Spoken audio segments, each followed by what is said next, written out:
eso es que después les contesté que nos veíamos de forma virtual. Bueno, la idea es la siguiente, yo nunca los voy a dejar sin clase, ¿se entiende? O sea que si, a ver, la idea es que no los voy a dejar sin clase, que no pierdan la cursada, que no pierdan la materia, así que siempre nos vamos a arreglar de alguna manera como para poder dar la clase. De hecho, hoy la idea es que no voy a dar las 2 horas para, bueno, como para no quedar mal con la parte docente, pero tampoco quiero dejarlos a ustedes sin clase, ¿está bien? O sea que vamos a cortar más o menos 4 y algo, ¿está? Pero, porque mi idea es la siguiente, chicos, yo me formé en una universidad pública, en una escuela secundaria pública, en una primaria pública, y mi posgrado le dicen la UBA que es pública. Entonces mi corazón está puesto en la educación pública, así que nunca los voy a dejar sin clase. De hecho, si la universidad no tiene para pagarme, yo ya lo dije, voy a seguir dando la materia, así que no se preocupen por eso. Cuando ustedes se enteren que hay alguna situación así irregular, me dicen por cuál es el motivo, porque yo digo, bueno, ¿será que no organizamos bien la materia y la otra materia es virtual y yo no lo sabía? Pero bueno, seguramente que es por esto. Así que aclarado esto, cuando ustedes tengan algún conocimiento de alguna situación así, nos toque clase, me avisan porque yo lo charlo con la coordinadora y bueno, lo puedo arreglar así. ¿Está bien? ¿Les parece? Bueno, eso por un lado. Hoy voy a dar en forma oral, así expositivo, dos temas, ¿no? Pero, a ver, esperen que vuelvo a permitir el ingreso a una compañera. Opa, a ver. Esperen, a ver.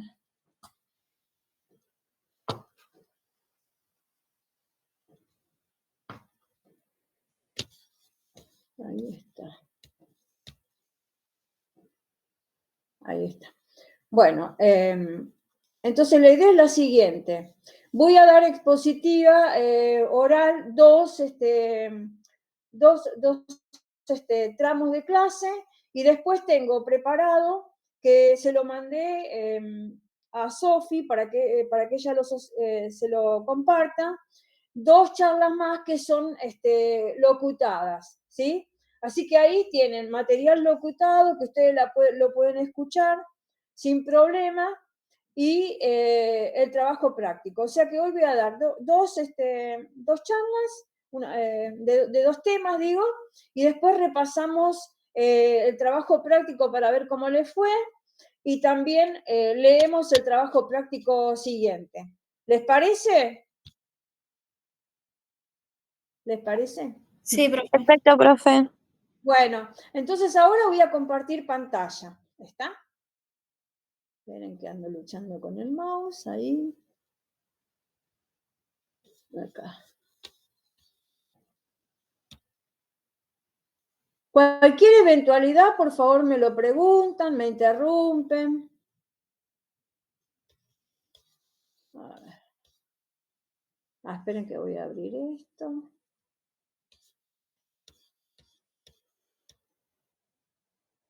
Acá voy a dar hospitalización.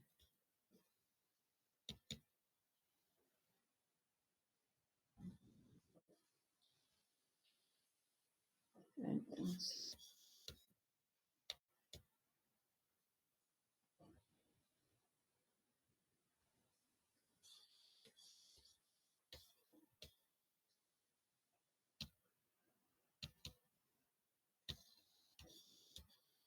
A ver.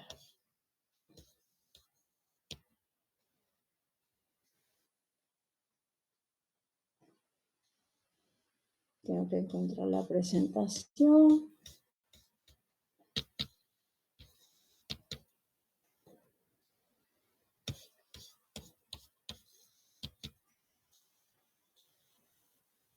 A ver, ¿alguien quiere entrar?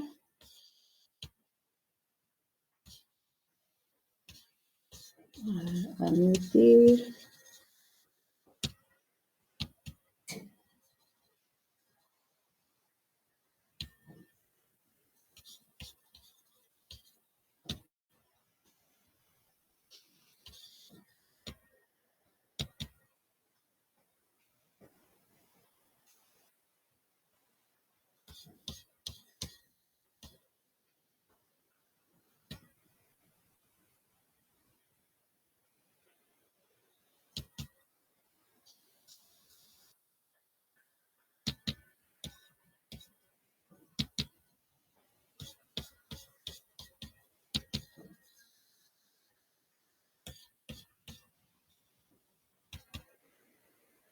¿Ahí se ve, chicos?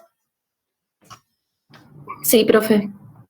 Bueno, cualquier dificultad me dicen así, porque yo en este momento no lo estoy viendo a ustedes. Bueno, acá tenemos una primer transparencia que habla de la experiencia de la hospitalización. Ustedes saben que cuando las personas ingresan al hospital, o al hospital, a la clínica, donde estén internados, la situación es distinta relacionado a cuando las personas están en la casa, ¿no? Porque empiezan a ver, esperen. ¿Hay alguien que quiere entrar? Perdón, me van diciendo porque yo no veo, no los veo, ¿eh? Bueno, les comentaba que cuando las personas se hospitalizan, alguien quiere entrar, dice. Esperen, no. Profe, Sí, ahí está, alguien quiere entrar. ¿No? ¿Alguien quería entrar?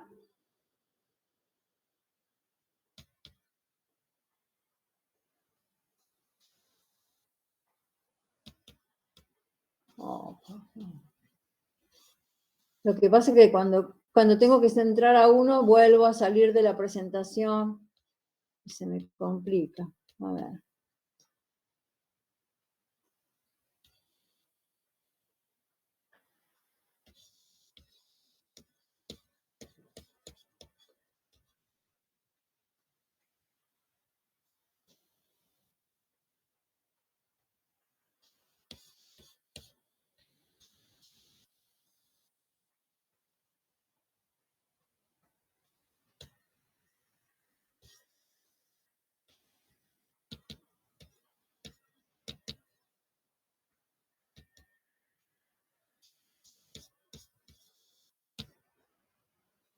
Bueno, les decía, chicos, que cuando las personas se hospitalizan, la situación cambia totalmente, ¿sí?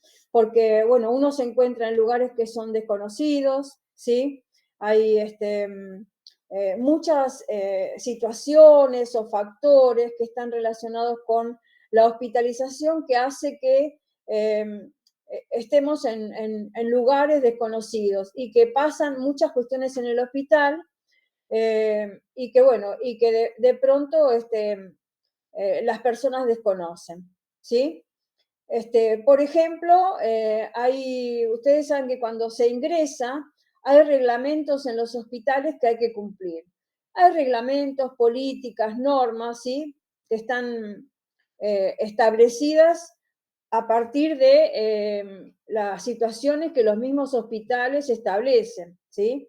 Son políticas que se establecen, a veces pensamos que no se tienen en cuenta algunas situaciones especiales de los pacientes, como por ejemplo, hay reglamentos para el horario de la higiene, el horario de la alimentación, el horario de las visitas, el horario en que se dan los informes a los pacientes o a los familiares de los pacientes, ¿sí?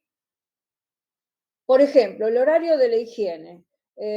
Cada uno individualmente, cuando está sano y está en su casa, tiene un horario de higiene que lo establece uno en función de la conveniencia de cada uno.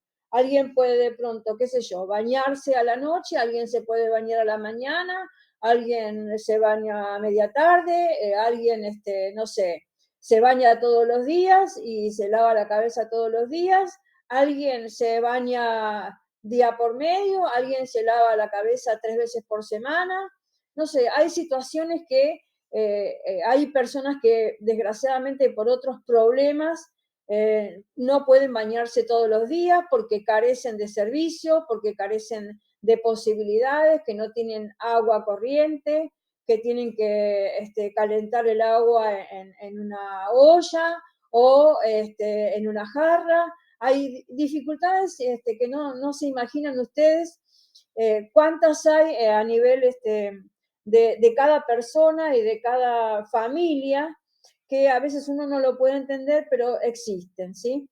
O sea que los horarios de higiene son un problema, porque eso lo establece el hospital, ¿se entiende? O la clínica. Generalmente se higieniza a los pacientes, no sé, antes de la entrega de la guardia de la mañana, del cambio de turno. O sea que a veces a las 5 de la mañana ya se empiezan las higienes. Entonces, a las personas a veces a esa hora están descansando y hay que molestarlo para el baño o para la higiene parcial. Cuando uno habitualmente se baña, no sé, a la tarde o X. Entonces, fíjense todas las situaciones que pasan. ¿Hay gente que quiere entrar? Perdón. ¿Hay gente que quiere entrar? No. Bueno, bien. Entonces decía las situaciones respecto a la higiene. Respecto a la alimentación. Respecto a la alimentación también hay un horario. Se desayuna a las 8 de la mañana, se almuerza a las 12, se merienda a las 4 y se cena a las 8. Esos son horarios que de pronto establece la institución. No todos tenemos esos mismos horarios para alimentarnos. Hay gente que, no sé, desayuna a las 10, a las 9, almuerza a la 1 del mediodía o a la 1:30, hace la merienda a las 17 y por ahí hace otra colación y después cena a las 10:30 de la noche. Que todo eso depende también de la situación de cada persona. A veces lo hace en función de las tareas que tienen que hacer, de los trabajos, de cuando uno llega de trabajar, hay un montón de situaciones que hacen que cada persona tenga un horario distinto de higiene y de alimentación. Esto pasa con las visitas. Fíjense que las visitas se establecen en los hospitales, supónganse, no sé, a la mañana a partir de las 8. Los informes se dan a las 9 o a las 10 de la mañana. A la tarde a tal hora, a la noche a tal hora. A la noche quizás ya a partir de las 20 no se puede ingresar o a partir de las 19 no se puede ingresar, ¿sí? Y hay algunas personas que tienen que permanecer solas a la noche cuando están acostumbrados a compartir o conviven con otras personas. Después, el horario en que se establece o que se da el informe de salud de cada persona que está hospitalizada. Si el informe es a las 9 de la mañana o el informe es a las 16, fíjense que a veces los familiares están trabajando y no pueden asistir a recibir el informe. ¿Y qué pasa? A veces vienen los familiares de visita a la tarde y a esa hora ya nadie les da el informe que realmente corresponde respecto al paciente. Capaz que le puede dar una mini información el médico de que está de guardia, pero no, ese médico que está de guardia no es el médico de cabecera del paciente. Por lo tanto, por ahí hay cuestiones que se le escapan a ese médico que está de guardia y que no se las puede informar al familiar. O sea que fíjense que estas son situaciones que se dan para los pacientes que están hospitalizados. Fíjense todas las cuestiones, todas las cosas que van cambiando cuando las personas están hospitalizadas. Bien. Hay otros factores que tenemos que tener en cuenta cuando las personas están en el hospital. Por ejemplo, ahí hay una palabra que dice deshumanización. ¿Por qué se habla de deshumanización? Porque a veces, vieron que yo les dije, hay que presentarse, hay que decirle cómo se llama la persona que lo va a atender, hay que preguntarle al paciente el nombre y el apellido.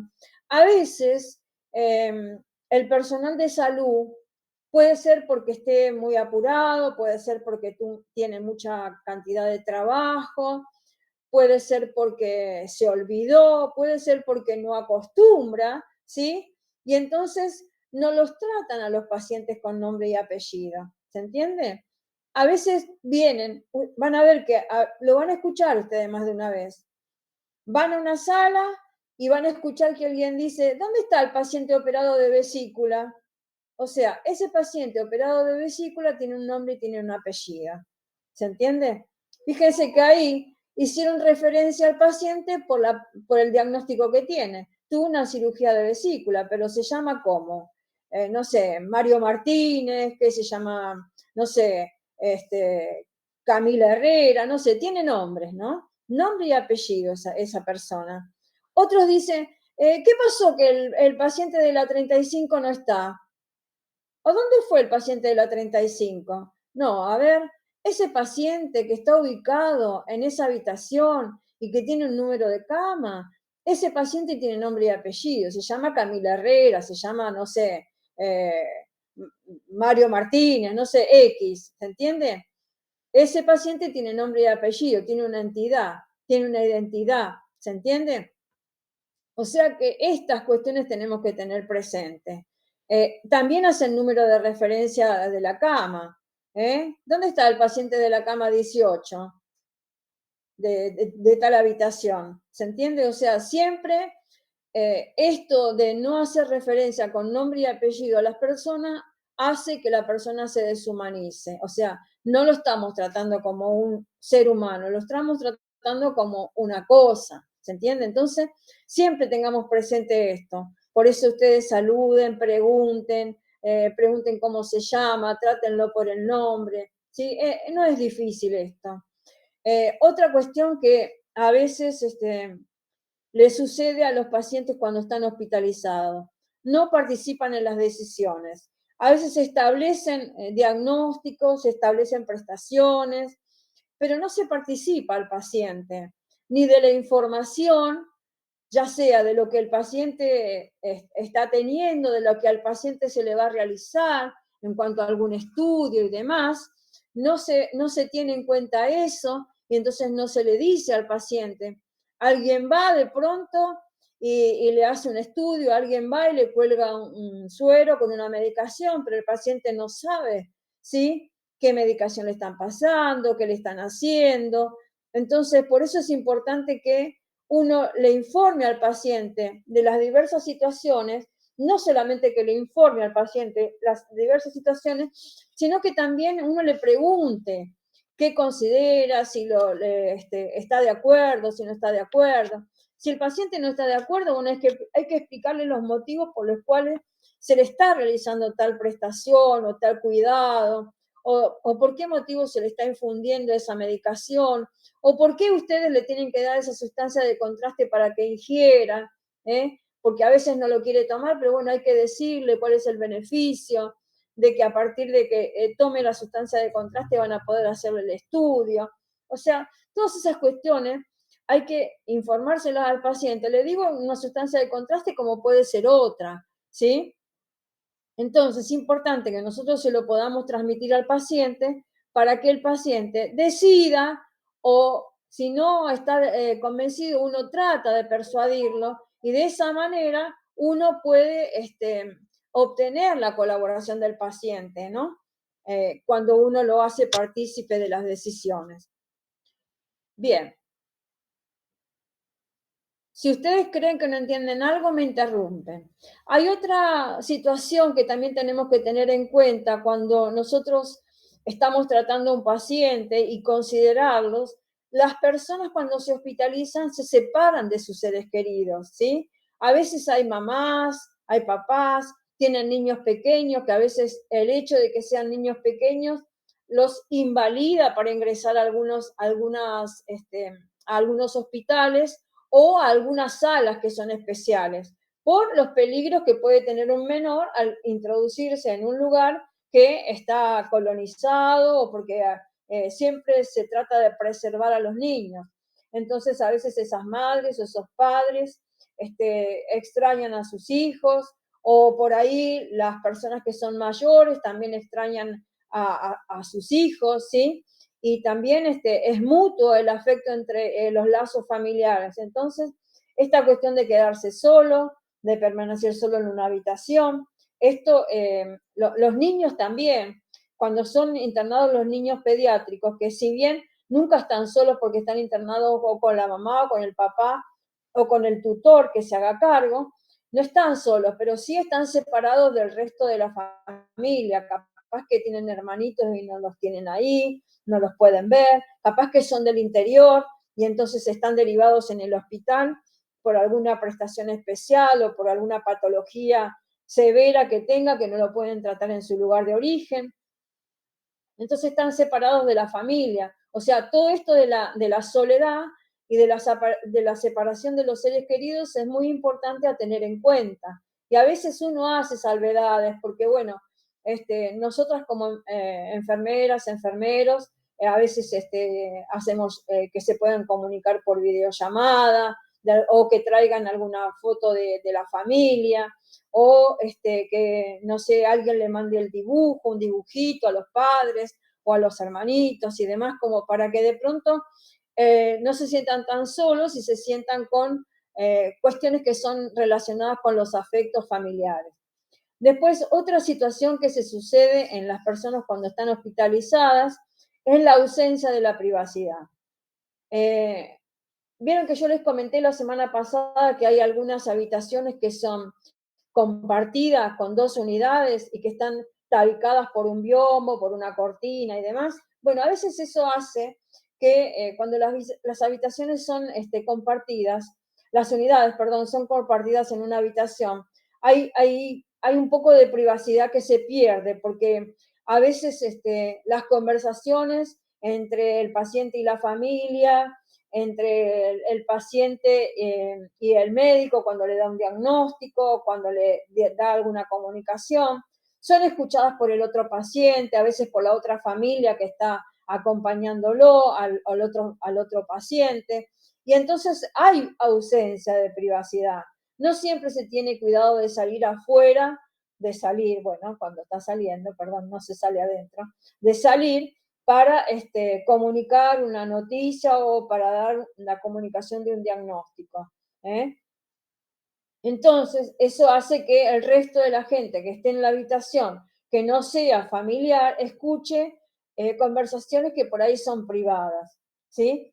Entonces, otra cuestión que puede pasar son las funciones corporales normales. Por ejemplo, el alimentarse, a veces hay gente que, bueno, lo hace en compañía de alguien o a veces lo hace solo. Eso sería lo menos problemático, ¿no? Alimentarse cuando alguien lo está mirando. Pero también, a ver, también hay cuestiones que son para considerar cuando se están alimentando.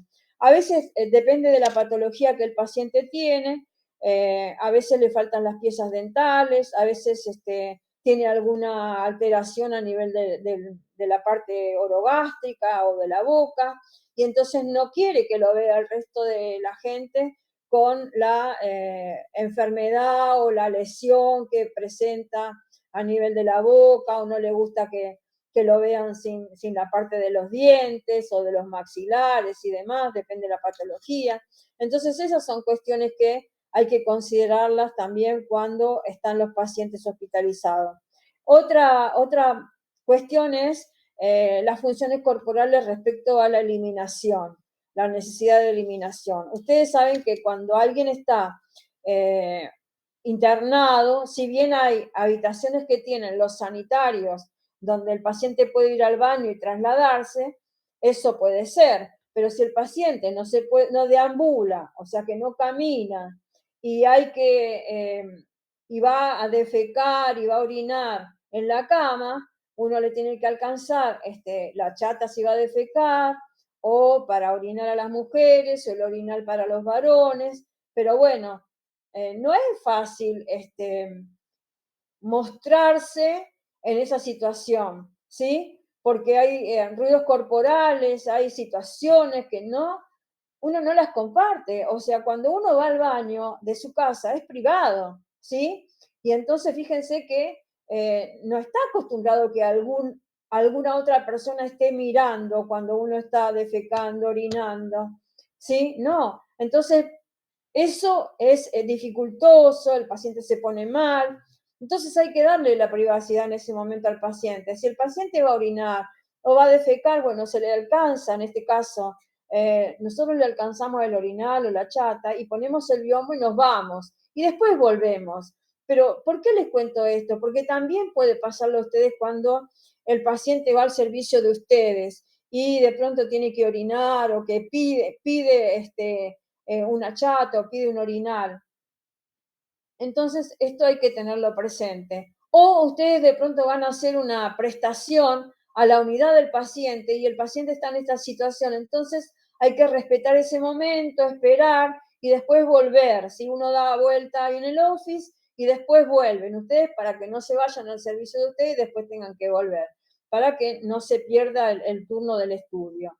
Así que bueno, esas consideraciones las tenemos que tener con los pacientes que están hospitalizados. Bien. Otra situación que puede pasar. Ausencia de comprensión del lenguaje utilizado. Hay palabras que de pronto no son comprendidas. Fíjense que a veces, si yo le digo a una persona, buenas tardes señora, le voy a dar una medicación por vía oral. Le voy a hacer un inyectable. Cuando yo le digo a la persona que le voy a dar una medicación vía oral o que le voy a pasar una medicación por paralelo, ¿la persona me entiende? No lo sé. Puede que sí, puede que no. Pero si yo le digo, mire señor, ahora voy a venir y le voy a dar una pastilla que usted la va a tener que tomar por la boca. Y al otro paciente voy y le digo, hola, ¿qué tal señora? ¿Cómo le va? ¿Usted es tal y tal? ¿O cómo se llama?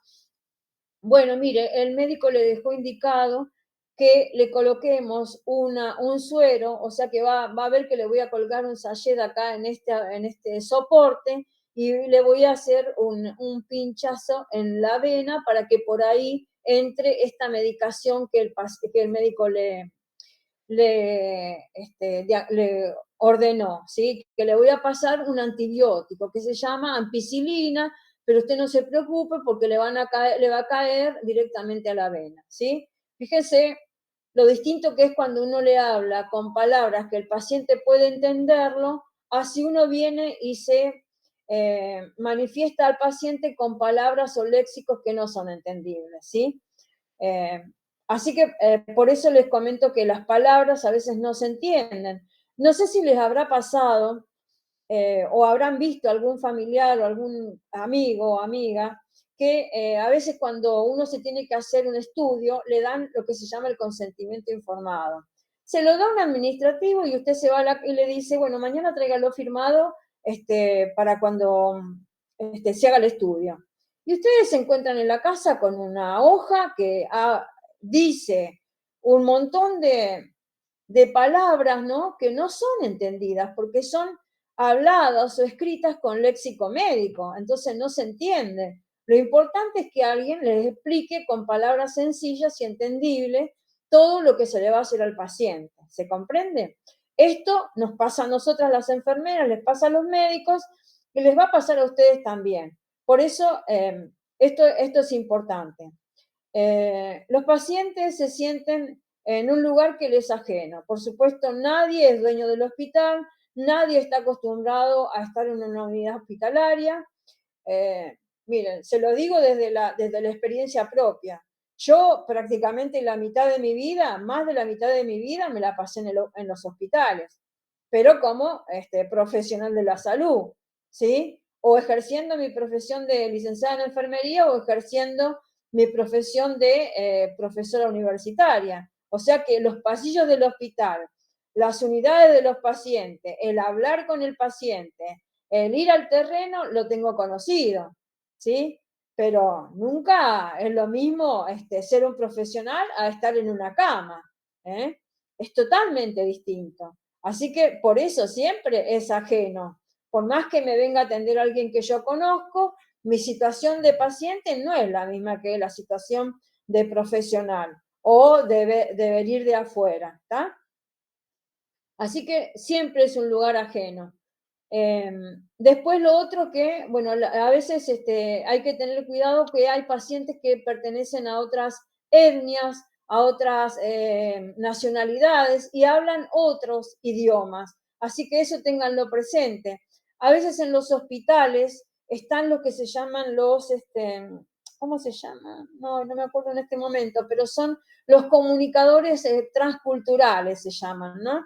Que, por ejemplo, en el hospital hay alguien que habla francés, bueno, hay un departamento que se llama de transculturalidad, entonces en el hospital hay gente que sea chino y que esté trabajando, bueno, cuando hay algún paciente que es chino y que no entiende el idioma, se lo llama a ese comunicador transcultural para que sea nexo con el personal de salud. Así se trabaja en las grandes instituciones, van a ver que puede pasar esto. Lo otro del lenguaje de señas ya está muy, como que ya la gente, como que los profesionales de salud, casi en su mayoría, siempre hay alguno que maneja el lenguaje de señas, por lo tanto, eso es importante porque a veces los pueden llamar para, o pueden ustedes llamar a algún compañero que habla el lenguaje de señas como para poder comunicarse con algún paciente que de pronto lo necesita. Después les quería comentar algo del ambiente físico extraño. No sé si, a ver, ¿han caminado alguna vez por un pasillo de un hospital o por un hospital?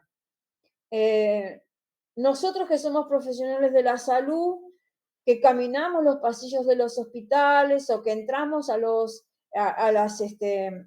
servicios de internación, a los servicios de terapia intensiva y demás, estamos acostumbrados a determinados ruidos que son de esos lugares.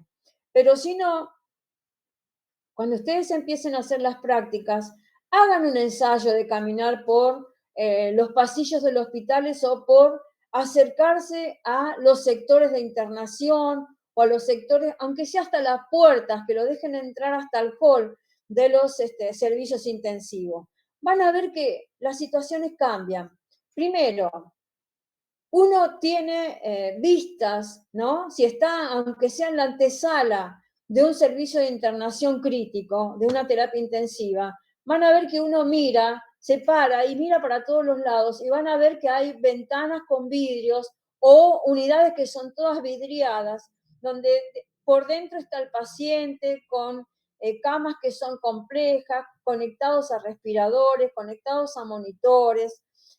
Hay ruidos de respiradores que son como que ciclan, hacen un ciclo y hacen, ¿sí? Van a ver que escuchan esos ruidos, van a escuchar alarmas, bip, bip, bip, bip, los monitores, ¿sí? Bip, una alarma, ¿sí? Así van a escuchar todo eso. Y todo eso es nuevo para los pacientes, ¿sí? Es nuevo.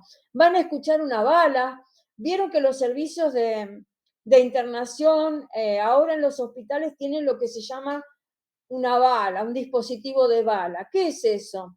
Uno le saca la muestra de sangre al paciente, lo pone en un dispositivo bien cerrado herméticamente y lo coloca en la bala. Y de esa manera hay como un circuito donde ese recipiente viaja por esa tubería directamente al laboratorio y llega la muestra al laboratorio y ahí se hacen los técnicos en laboratorio, los bioquímicos hacen su trabajo y después uno puede pedir el resultado por teléfono o por de pronto lo vuelcan a la historia clínica del paciente que es informatizada, ¿sí?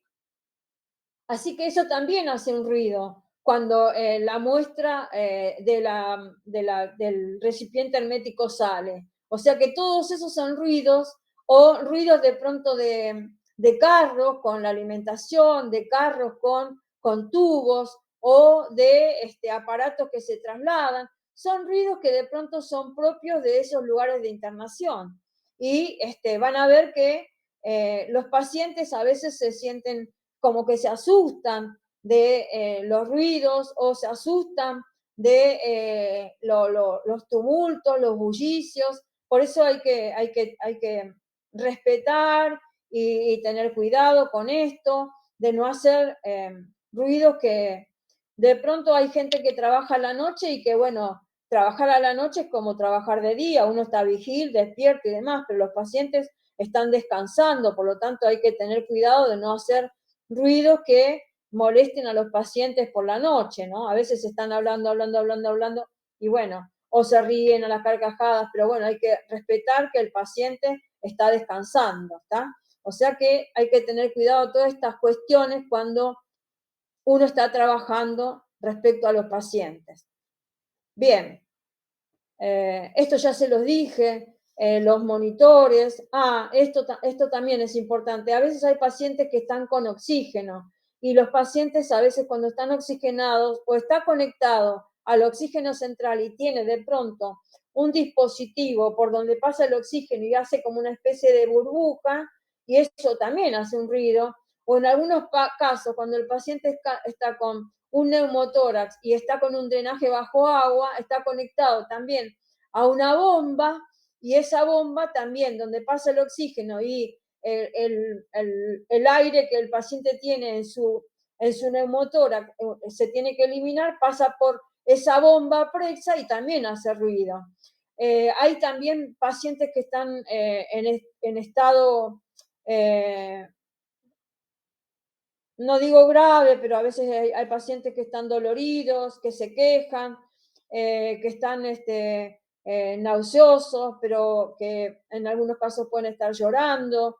Pero bueno, esto de los quejidos, ya sea por dolor o ya sea porque tienen alguna dificultad respiratoria, que eso hace que el paciente se queje. A veces están llorosos, a veces están gimiendo, y esos son ruidos que de pronto se escuchan en las unidades de internación o terapia intensiva o intermedia. Y eso también lo escucha el paciente que está al lado. Y entonces eso a veces le afecta a los pacientes y a la familia. Y bueno, tenemos que tenerlo presente todas estas cuestiones que le están pasando a los pacientes, ¿sí? Y también a veces los pacientes son hospitalizados, van a cirugía y cuando vuelven un poco anestesiados y dormidos, pero uno le tiene que explicar cómo va a volver el paciente. Capaz que va a volver con un suero, con un tubo, entonces eso se le explica previamente para que el paciente cuando vuelva a su sala no se asuste de todo lo que tiene conectado, o por ahí no tiene conectado nada a él, pero al lado tiene un paciente que tiene todas esas conexiones. Entonces hay que explicarle que no se asuste de lo que tiene el compañero. Por eso ahí dice observación de equipos complejos, ¿está? Bien. Otra cuestión, ¿qué esperan los pacientes de nosotros? Primero, que seamos profesionales intachables, que seamos competentes a nivel profesional. O sea, que cuando nosotros vayamos a hacer una prestación, esa prestación la conozcamos, tengamos idoneidad para poder realizarla. Si alguien tiene dudas en hacer una actividad, en hacer una prestación, en hacer un cuidado en el caso de nosotros y una prestación en el caso de ustedes, si tienen dudas, chequeen la información, vayan a consultar a las personas que pueden colaborar con ustedes, como para que no se frustre y para que no hagan un procedimiento de calidad baja, que lo hagan bien, ¿sí? Que sean serios en su trabajo, que no estén todo el tiempo riéndose, ni tocándose con el compañero, ni jaraneando. O sea, hay que ser profesional en el lugar de trabajo. Después, cuando uno sale, hace su vida, ¿está? Después, la otra cuestión, comprender al paciente y aceptarlo en función de las limitaciones, de su estado social, de su estado económico, en función de su patología, en función de su diversidad. O sea, hay que aceptar al otro, ¿sí? Nosotros somos profesionales de la salud. Cada uno puede pensar a su adentro distintas formas de pensar, pero cuando tenemos el uniforme, cuando estamos trabajando, tenemos que pensar en que tenemos que aceptar al otro de la manera que se nos presenta, ¿sí? Y cuando consideramos que no podemos atenderlo al paciente porque tenemos alguna limitación propia para no atenderlo, tenemos que decirle a nuestro compañero que puede atender y nos puede resolver la situación, ¿se entiende? Eso puede pasar. Después, no se olviden, como ya lo estuvimos diciendo durante todo el tiempo, explicar los procedimientos, ¿sí? Así que no se olviden de esto, siempre dar la explicación pertinente cuando vamos a hacer alguna prestación. Bueno, tratar al otro como nosotros quisiéramos que nos traten, esto es importante, y siempre ubicarnos a nivel profesional, ¿está? Bien.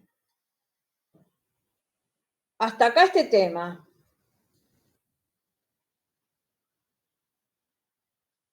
¿Dudas?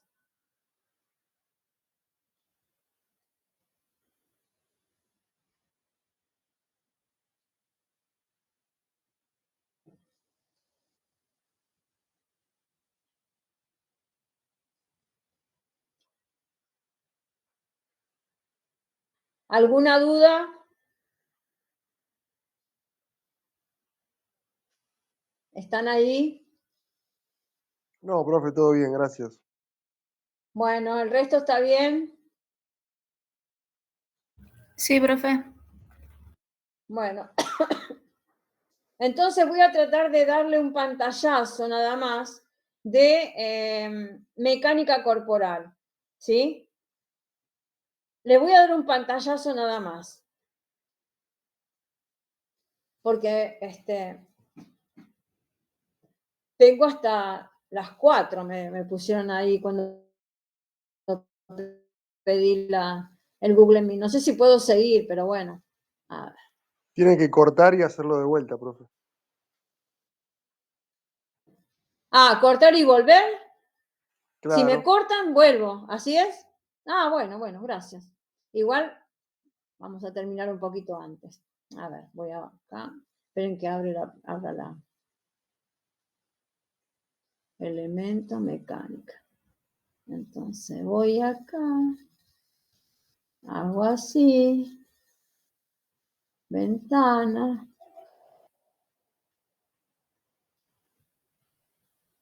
Esta la terminamos. A ver.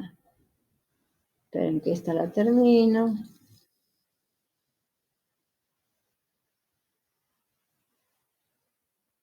Esta la termino. Ay, perdón. Opa.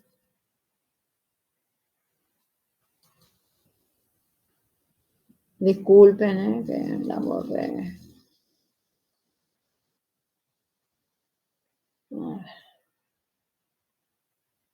Si tienen alguna duda, me la van planteando. Acá, un san. Mecánica corporal.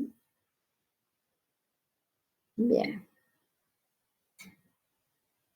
Entonces voy acá. Compartir.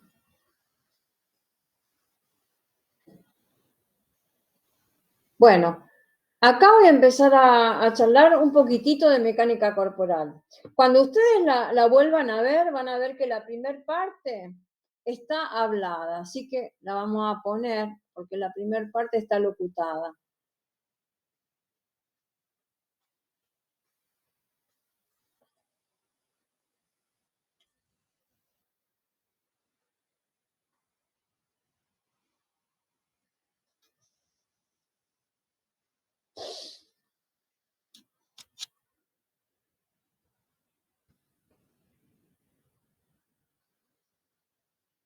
Profe, si usted está escuchando algo, aunque sea yo, no lo escucho.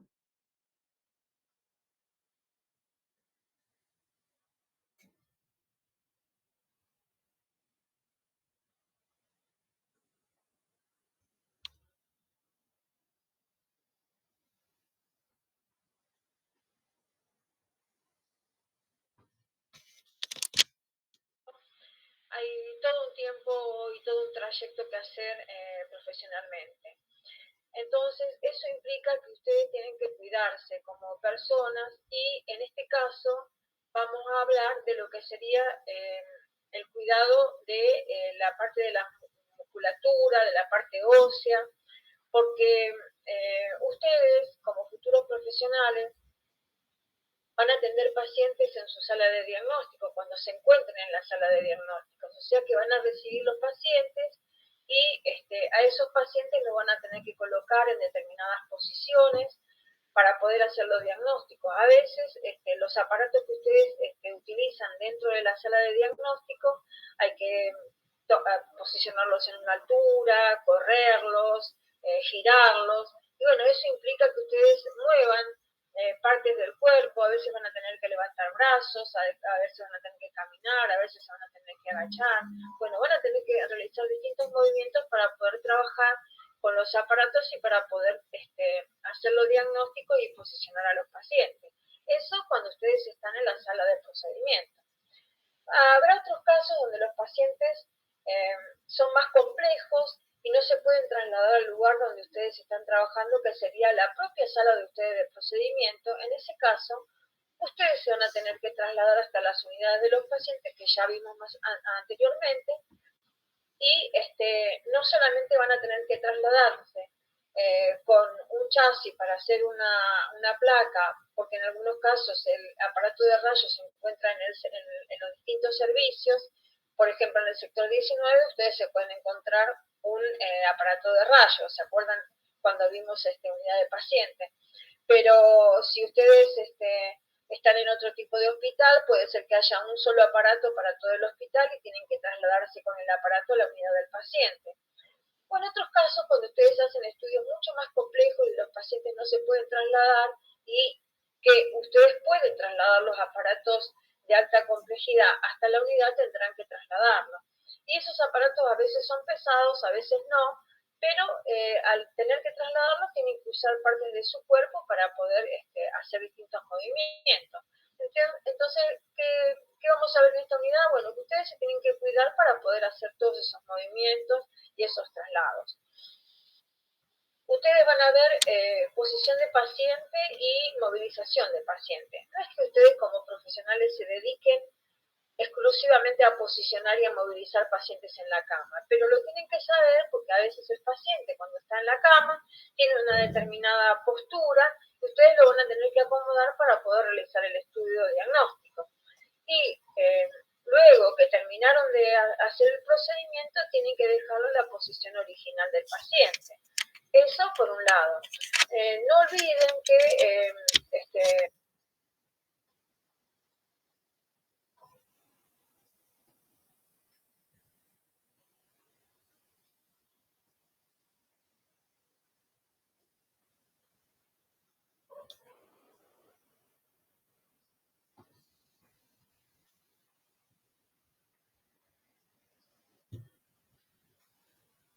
Profe, si usted se pone los auriculares, nosotros dejamos de escuchar, creo.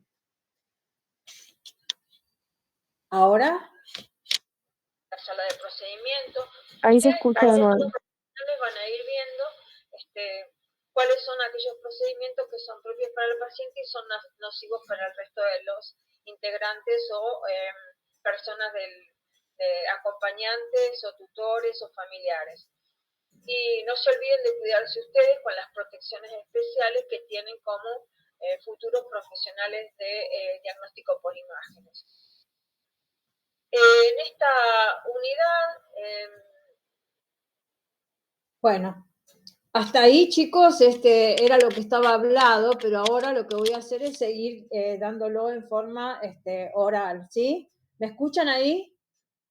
Sí, perfecto. Bueno, antes estaba grabada la primera diapositiva y les daba consigna, así que ahora sigo charlando un poquitito, ¿sí? Bueno, el objetivo de esto es demostrar cómo interactúan los componentes, qué es la mecánica corporal. Primero, la mecánica corporal es esa conjugación entre la musculatura, ¿sí? Y la parte ósea, a la cual nosotros ustedes van a hacer uso, ¿sí? Por eso dice, demostrar cómo interactúan los tres componentes de la mecánica corporal para facilitar la movilización del paciente en diferentes momentos y en diferentes estados, teniendo en cuenta la patología de los pacientes y la contextura de los pacientes y la posibilidad que el paciente tiene para movilizarse, ¿sí? Por eso dice, es el uso adecuado de nuestros músculos, la energía, ¿sí? Para el mejor movimiento de nuestro cuerpo, y siempre hay que favorecer su interacción física con el paciente. Tenemos en juego nuestro cuerpo y el cuerpo del paciente. Hay pacientes que en algunos casos colaboran, en algunos casos no colaboran, ¿sí? Y entonces ahí tenemos que trabajar con la fuerza del paciente y nuestra fuerza. Por lo tanto, hay que ser muy cuidadosos para cuando estamos movilizando, trasladando o manejando objetos que son pesados. ¿Qué tenemos que tener en cuenta para la mecánica o la dinámica corporal, que es lo mismo? La alineación corporal, el equilibrio que nosotros tenemos que hacer como individuos y el equilibrio que tenemos que mantener con el paciente y coordinar nuestro movimiento con los movimientos del paciente, ¿sí? Bien. Importante.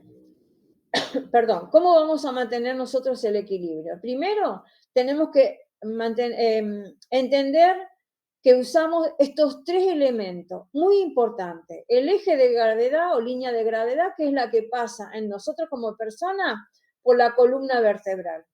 El centro de gravedad, que está en la parte de la pelvis o justamente donde está el ombligo, y la base de sustentación, que es esa circunferencia que se da alrededor de nuestros pies cuando estamos apoyados en el piso, ¿sí? O sea que siempre ustedes tienen que mantener el equilibrio haciendo juego de la línea de gravedad, el centro de gravedad y la base de apoyo o base de sustentación, ¿sí? Bueno, acá tenemos algunos principios que son físicos, que me parece que eso ustedes lo saben, que es la parte, vamos a trabajar con las palancas, porque tenemos a veces movimientos de flexión, extensión, ya sea de nuestras piernas o de nuestros brazos, la fuerza que nosotros vamos a hacer o la que hace el paciente, la fricción cuando a veces trasladamos algunos objetos que son pesados, que no siempre los levantamos, sino a veces hacemos el uso de la fricción, y la inercia, que es la que podemos utilizar la propia fuerza del paciente o de los elementos que trasladamos. Esto lo voy a pasar por alto, y sí voy a detenerme un poquitito para algunas cuestiones que están, que son las recomendaciones. Primero, fíjense, si Profe. vamos a estar mucho tiempo... Sí, decime. No sé, chicos, pero se me quedó trabada en mecánica corporal la pantalla. ¿Todos? ¿O vos? Sí, yo también, Sí, pero profe. nomás me acá. ¿Están trabados? Sí, se ve la diapositiva en mecánica corporal solamente. Bueno, a ver. ¿Y cómo hago, no? A ver.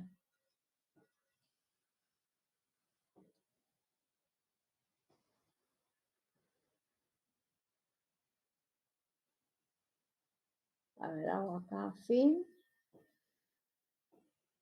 A ver.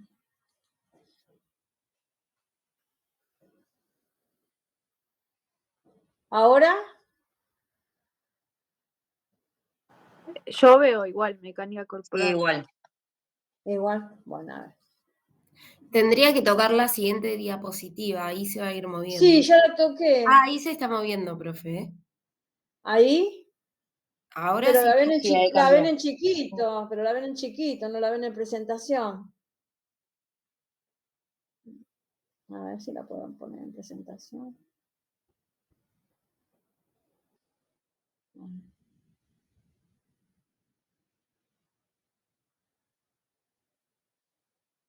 Ahí. Ahí. Sí, profe, ahí se ve bien. Bueno, pero voy a intentar ponerlo en presentación. ¿Ahí?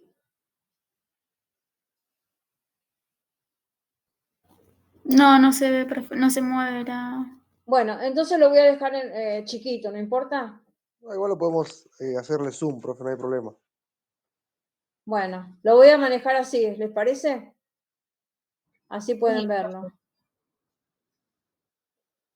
Bueno, eso entonces vamos a hablar en esta parte de... Voy a agrandar la pantalla ahí. ¿Ahí se ve mejor? Bueno. Sí, profe. Bueno, entonces, les decía que hay algo que tenemos que tener presente, que son las recomendaciones. Si vamos a estar mucho tiempo de pie, fíjense, flexionar periódicamente la cadera y una rodilla, y que el pie siempre descanse en alguna plataforma. Si no tengan el pie al aire, ni vieron que a veces uno solamente apoya la punta y la otra, o el talón, o sea que traten de cuidarse, porque no sé dónde cada uno de ustedes va a desarrollar su tarea, ¿sí? Depende, a veces uno tiene que estar mucho tiempo sentado, a veces mucho tiempo parado, entonces fíjense esas cuestiones. Al estar sentados, mantener las rodillas ligeramente más altas que las caderas, ¿sí? No se olviden de apoyar bien la espalda cuando tienen una silla, que sea una silla recta, o cuando nosotros trabajamos mucho tiempo en un determinado lugar, los establecimientos colocan sillas ergonómicas, y si no hay que pedirlas como para que no nos mal utilicemos nuestro cuerpo, ¿no? No se olviden que van a trabajar mucho tiempo, van a tener mucho tiempo de vida profesional. Entonces nos tenemos que cuidar. Cuando vayan a descansar o cuando vayan a dormir, en posición que sea apoyando toda la cara anterior del cuerpo, hay que colocar una almohada o soporte debajo de la parte del abdomen. Después, utilizar un colchón que sea duro. Evitar ejercicios que obliguen a doblar la columna, ver cómo doblamos la columna, no doblarla mal, porque después eso hace que no podamos mantener nuestro equilibrio a futuro, ¿sí? Si uno no acostumbra a mantener estos cuidados, a futuro nos trae problemas. Evitar levantar objetos que sean muy pesados por encima de la cintura. No levantar objetos que sean mayores a 9 kilos en una persona de contextura normal. Ahora, si es una persona que es mucho más grande, puede darse el lujo de levantar algo más pesado. Pero si no, no, ¿sí? Hay que cuidarnos. Por eso dice que es importante aplicar estos principios de la mecánica corporal, ¿está? Bien. ¿Cuáles son las posiciones, ¿sí?, que son necesarias para realizar determinados estudios? Fíjense, ahí dice posición erecta. Sí, decime. En un minuto se va a cortar la videollamada. Bueno, entonces vuelvo a entrar. Volvemos a entrar. ¿Está bien? Bueno. Bueno, así les doy un poquitito más. O sea que cuando se corte, volvemos a entrar. Entonces, dice posición erecta. Cuando hablamos de posición erecta es cuando estamos de pie. La persona que está de pie es la posición, se denomina erecta. Cuando alguien diga, bueno, vamos a hacer un estudio, ¿en qué posición es esa? De pie. Posición sedente es la posición